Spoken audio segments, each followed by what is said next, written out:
নমস্কার।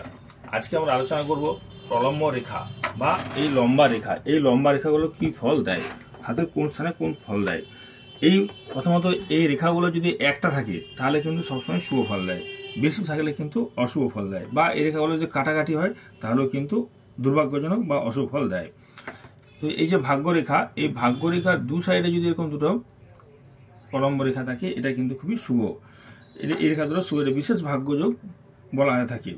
আবার বুধ পর্বতে, এটা যে কনিষ্ঠাঙ্গ তার নিচে যে বুধের স্থান, এই বুধের পর্বতে যদি এরকম প্রলম্ব রেখা থাকে বা এরকম লম্বা রেখা থাকে এটাকে খুবই শুভ, এটা খুব বুদ্ধিমান হয় এবং এটা অনেক সময় মেডিকেল লাইনে পড়াশোনা করারও যোগ তৈরি করে থাকে, বা এরা কোনো ভালো চিকিৎসকও হতে পারে যাদের এই বুধের স্থানে এরকম লম্বা লম্বা রেখা থাকে। মঙ্গল এটা প্রথম ক্ষেত্র, তাহলে মঙ্গলের এই প্রথম ক্ষেত্রে যদি লম্বা রেখা থেকে এরকম লম্বা লম্বা রেখা থেকে মঙ্গলের প্রথম ক্ষেত্রে এরা কি হয়, খুব উগ্র মেজাজি হয়, এরা খুব সহজে রেগে যায়। কিন্তু এইখানে যদি এরকম জাল চিহ্ন থাকে তাহলে এটা খুবই অশুভ।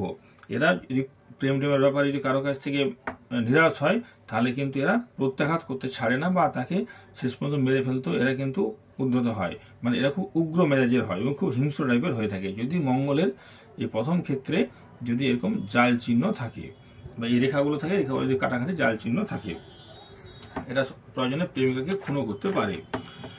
আচ্ছা, মঙ্গলের দ্বিতীয় ক্ষেত্র, এটা হচ্ছে মঙ্গলের দ্বিতীয় ক্ষেত্র। এইখানে যদি বা রাহুর ক্ষেত্রে এখানে যদি এরকম একটা প্রলম্ব রেখা থাকে, তার নিচে যদি কোনো স্টার চিহ্ন থাকে, এটা কিন্তু খুব একটা শুভ নয়। এই ক্ষেত্রে জাতক অল্প বয়সে মাতা বা পিতার মধ্যে কাউকে কিন্তু হারাতে পারে।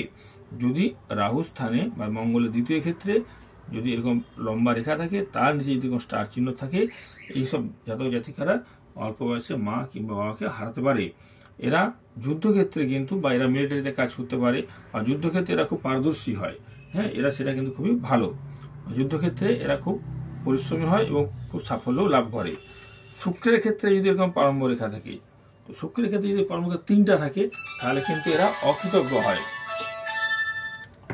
শুক্রের ক্ষেত্রে যদি এরকম 3টা রেখা থাকে, প্রলম্ব রেখা থাকলে এই জাতকরা কিন্তু অকৃতজ্ঞ হয় এবং এরা অস্থির এবং চঞ্চল প্রকৃতির হয়ে থাকে যদি শুক্রের ক্ষেত্রে প্রলম্ব রেখা থাকে। আবার চন্দ্র পর্বত যদি একটা প্রলম্ব রেখা থাকে এটা কিন্তু খুবই ভালো। যদি একটা রেখা থাকে এটা খুব শুভ, এবং এই রেখাটি যদি এরকম ক্ষুদ্র ক্ষুদ্র রেখার দ্বারা কাটাকাটি হয় তাহলে কিন্তু এটা ভালো নয়, এটা কিন্তু বাত বা স্পন্ডাইটিসের হওয়ার সম্ভাবনা বেশি। যদি চন্দ্রের ক্ষেত্রে একটা প্রলম্ব রেখা থাকে এবং সেটা যদি রেখার দ্বারা ছোট রেখার দ্বারা কাটাকাটি থাকে তাহলে বাত বা পক্ষাঘাত হতে পারে। আবার চন্দ্র পর্বত যদি একাধিক এরকম সমান্তর রেখা থাকে, 2-3টা রেখা থাকে, এটা কিন্তু দূর ভ্রমণ ইন্ডিকেট করে বা কোনো বিদেশ ভ্রমণ ইন্ডিকেট করে থাকে। আবার এই রেখায় যদি এরকম কাটাকাটি চিহ্ন থাকে, এর নিচে এরকম নিচে কাটাকাটি চিহ্ন থাকে, তাহলে ইউরিন জাতীয় কোনো সমস্যা আসতে পারে। যদি কোনো প্রলম্ব রেখা থাকবে 2-3টা, তার নিচে যদি কাটাকাটি কোনো চিহ্ন থাকে বা ক্রস চিহ্ন থাকে তাহলে মূত্রাশয়ে ঘটিত কোনো পীড়া ইন্ডিকেট করে থাকে। তবে একাধিক প্রলম্ব রেখা সবসময় দুশ্চিন্তা, খরচ বেশি করা বা বাধা বিপত্তির কারণ হয়ে থাকে। আবার রবির ক্ষেত্রে যদি একটা প্রলম্ব রেখা থাকে এটা খুবই ভালো।